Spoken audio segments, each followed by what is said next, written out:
when you start your shift or your handovers, you actually set the tone of what you would like people to escalate, and you acknowledge the context in which people work, and you welcome people to speak up.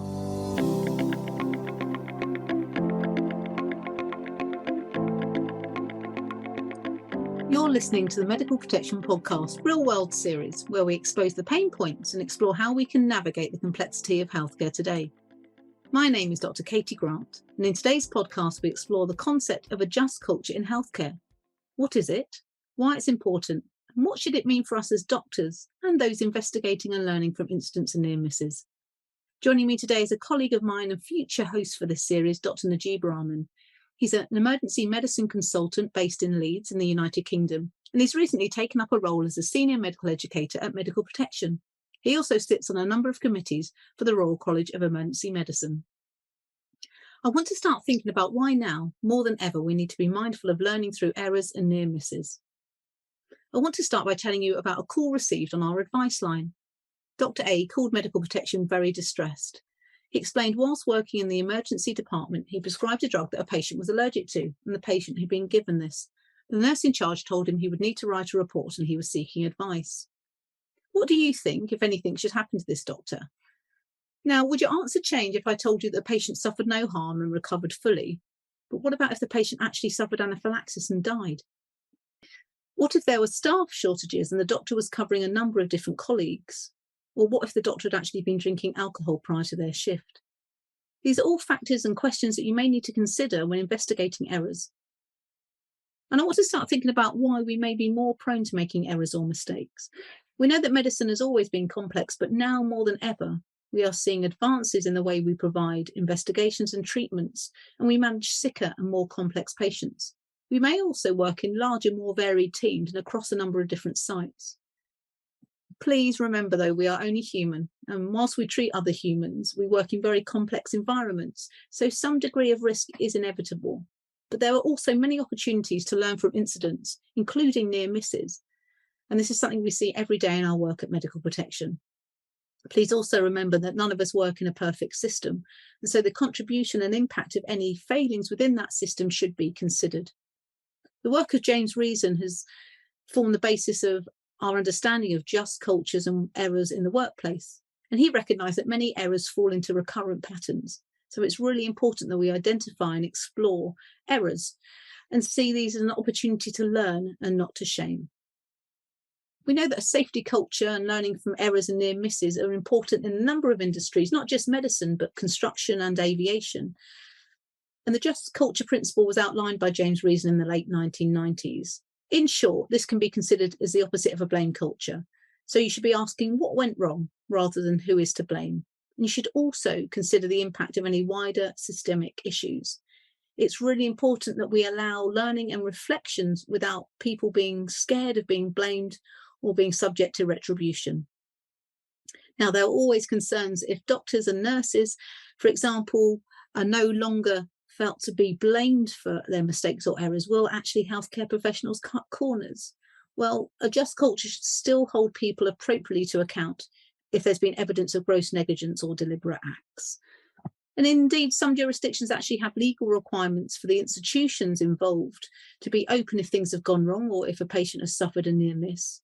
And even without a legal obligation, it's a real common expectation of lots of our medical regulators throughout the world to demand honesty and openness if something has gone wrong.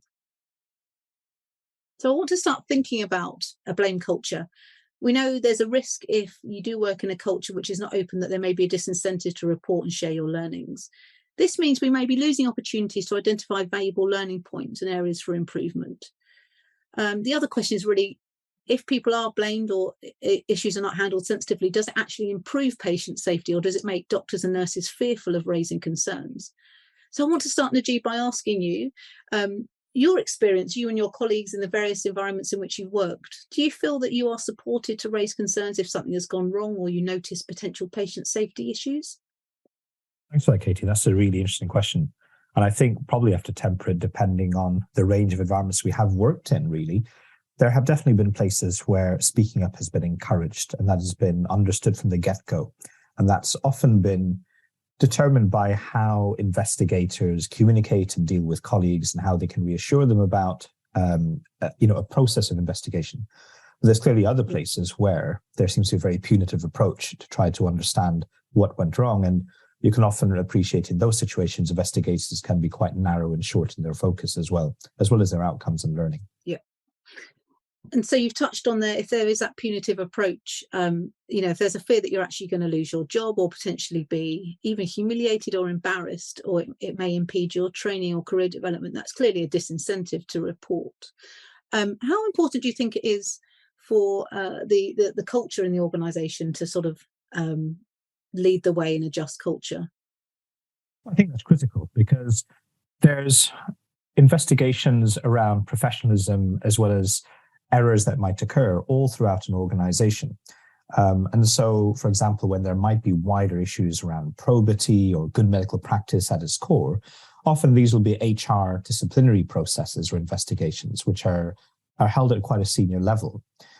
And so they set the tone of how people understand context in which people work, and how they might have to exert their professional obligations under any good medical practice guidance or good clinical practice guidance.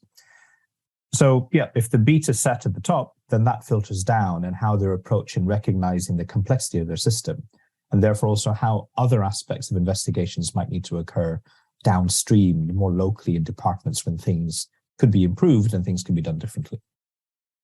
Great. So what we're saying is a just culture has to be brought in by everybody in the organisation from top down. And you need to provide a situation where members of staff are happy to raise concerns without the fear of being blamed, and the right questions being asked, but also that there's a credible investigator and that the investigation is as impartial as possible. One interesting aspect that I've been reading about with the move to just culture is seeing everybody as victims. So not just the patient or the relatives, but in fact the caregivers or those involved directly in an error or a near miss. Do you have any thoughts about the impact of an error or mistake on doctors or nurses? Well, absolutely. And I think given the state of emergency departments currently in the UK, I think this is probably a daily occurrence. And, we sometimes use the term moral injury, given the environment that we work in, where often you feel you're unable to deliver the kind of care that you'd like to. So all you need to do is add in errors into the mix, and you're trying to provide feedback and support for colleagues, for errors that they might feel they've got very, very little control over or oversight on because of the nature of the state of the department, for example. But it doesn't mean that that person feels any different about the fact that an incident has occurred. They clearly are worried about the impact of the patient, but they're also worried about the impact on themselves, their continued ability to function within that department. And will they be supported during that investigation, but also in terms of learning and improving the state of the department, and not just in terms of limiting the risk of direct reoccurrence. Great. Yes, because we talk a lot about the second victim. And I think if you think back to your own practice and those people listening, I'm sure even relatively minor things, I think back now and think about quite small mistakes that I made at the time. They were absolutely devastating. And we do have, it's not uncommon for our members to call us on the telephone in tears or just to feel very stressed. People may find that actually they can't sleep very well, their mood declines. The other thing is we see is that doctors then lack confidence. So it may lead to doctors either acting defensively, so over investigating or over treating patients, which clearly isn't in the public interest. But also, in some situations, if you're a surgeon who operates on particularly high risk patients, you may find that actually your appetite for that risk goes down. So again, doctors may avoid dealing with complex patients for the fear of making a mistake or error, which again can impact on the healthcare environment. I think one other thing we see, and I don't know whether this has been a problem, where I've worked in various places, some people tend to think nothing will change. So why do I bother reporting? Or the other thing is that it's somebody else's job to do. I don't know if you have any thoughts about, what if somebody didn't report a near miss and then the next week it happened again. That to me would be very difficult to deal with. So what do you think we can do to try and encourage our colleagues to speak up appropriately? We've talked about the culture being one of openness. Anything practical or otherwise you think that you can do to encourage colleagues to have faith in the system? I think that's a really critical point, isn't it? And I think there clearly is sometimes elements of reporting fatigue if the situation is recurrent and complex and it's seen that the environment can't be changed. And perhaps the ones that do get reported just reflect the tip of the iceberg in terms of actually, what's occurring day to day. So I think this is where you can, really try to demonstrate clinical leadership on the fly a little bit, So when you start your shift or your handovers, you actually set the tone of what you would like people to escalate, and you acknowledge the context in which people work, and you welcome people to speak up. And this becomes a more of a live, dynamic check and balance, and it helps people to be alerted to the risks that are there and feel supported to raise concerns before they become an incident. And I think that goes back to your opening gambit around a just culture. How do we ensure that fairness and value set at a much more local level, rather than assuming this is something that always has to be imposed from externally or from out with your own department? So where are our responsibilities? How value-centered are we as part of the organization, as well as the day-to-day work? So that's really interesting. So what you're saying there is that you don't necessarily need to have a big formal investigation. Actually, if you start with the basic stuff, actually empowering people to speak up. Gosh, is that the way we do that? Did you mean to order that dose? Because I thought we were talking about giving a reduced dose because of renal function or whatever. It's empowering everyone in the team to speak up at the lower level, and then that will sort of encourage that general principle that actually here we are open. You're not going to get laughed at. You're not going to get blamed for questioning respectfully. And then that will feed into the bigger picture. Actually, if there is a significant issue or a near miss, then everyone knows that where we work, we're open and we're happy to support each other. So that's a really interesting point, actually, starting perhaps lower down, as well as having the cultural buy-in from the top can be really important. I mean, I think the other key thing is really thinking about, if you're investigating these issues, are you doing it in a just framework? And we know that some organisations have actually used safety principles to develop a guide, a just culture guide, and they will go through a series of questions, a bit like the opening scenario with our doctor. First of all, they have to ask, did the doctor do anything intentionally? So again, we know there are cases where healthcare professionals have actually intentionally caused harm, and these are clearly massive deviations from the expected standard. And I think most of us would agree that those doctors or nurses or dentists should actually be treated via the criminal route or disciplinary if they've done something so abhorrent. But then we move on to thinking about any other mitigating factors. Actually, is the doctor ill? Are they under the influence of substance abuse? Actually, then did they follow relevant guidance? You can think about what your peers would have done in the same position. Would they have made the same decision? So there are a series of steps that hopefully an investigator will go through to try and demonstrate that the investigation is just. So I'd like to say thank you so much to Najeeb for your input today. No, thanks, Katie. It's been a really interesting discussion, and I hope to be able to explore this in greater depth and in future sessions as well. Thanks for having me. I'm going to be tuning into your podcast as well. And for you listening at home, I'd like to just think about a few next steps. I'd like to invite you to think about what the culture is in your own workplace. Do you have a robust reporting system? And is there cooperation and buy-in from all your colleagues? And if not, why not?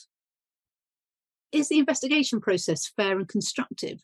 Do you think it considers both the individual and systems factors, or actually are there areas for potential improvement?